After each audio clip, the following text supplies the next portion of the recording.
The thing is, after you learned about the water Hunter Biden committed against underage girls and things, just as a decent person, what do you feel about this news?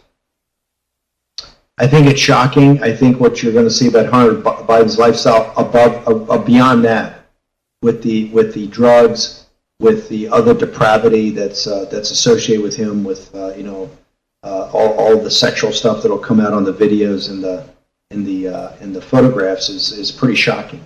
It's pretty shocking how that was allowed to go on, right? He's a dangerous individual, and that he jeopardized the national security of his country.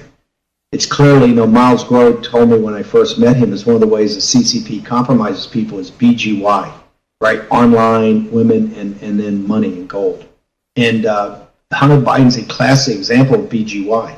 This is why it had to be known and understood by Vice President Biden, Joe Biden, and the people around him. The people, they're supposed to be his national security advisors, his foreign advisors, and particularly people like Tony Blinken, Jake Sullivan, Kurt Campbell, others that really understand China, had to understand that you were exposing Hunter Biden for something he was not prepared for.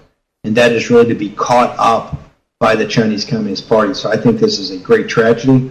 But it's not really the story of a young man with a drug problem. This is really a story of a guy named Joe Biden with a national security problem.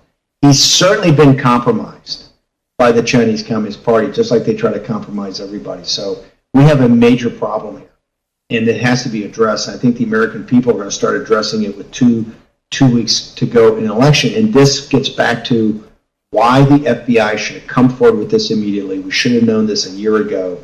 We could have avoided all of this nonsense, and now we're 2 weeks away from an election, and we essentially have somebody, and I don't say this lightly, I say this as someone that's had a very high-level security clearance, I say that somebody's been a former naval officer, someone that has a great love, obviously not just for my own country and my own countrymen, that it's the first thing on my mind every day is my country, and I consider myself a patriot, but really the Chinese people, and Lao Beijing and the Chinese people, that we're in a terrible situation, that we have someone that's been compromised by the Chinese Communist Party because of behavior of his family, both behavior on how they comport themselves with drugs and sex and other things, and also who they're prepared to be in business with and who they will take money from.